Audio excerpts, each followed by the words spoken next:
আসসালামু আলাইকুম কলার।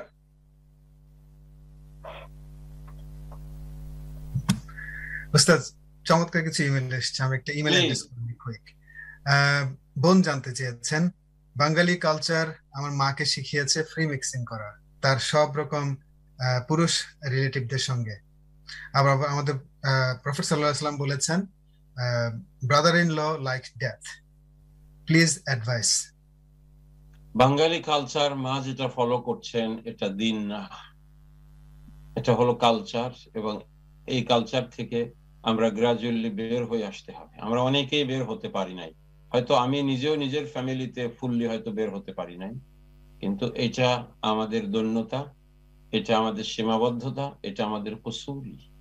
এজন্য এই ফ্রি মিক্সিং যেটা হচ্ছে এটা গুনাহের কাজ হচ্ছে, এটা ঠিক হচ্ছে না, এটা অন্যায় হচ্ছে, শরিয়তকে ভায়োলেট করা হচ্ছে।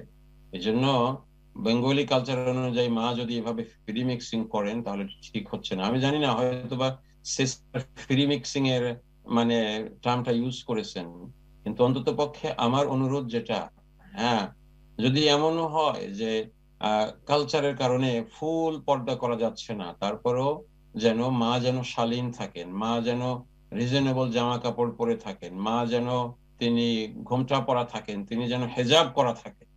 এর থেকে যদি একেবারে ফ্রি মিক্সিং ওপেন হয়ে যায় তো নাথিং রিমেইনস। উই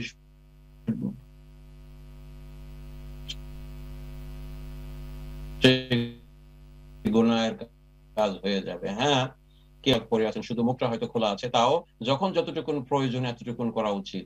এর বেশি যদি করা হয় তাহলে এটা গুনাহের কাজ। কালচারের পিছনে থাকলে পরে আল্লাহ অসন্তুষ্ট হন।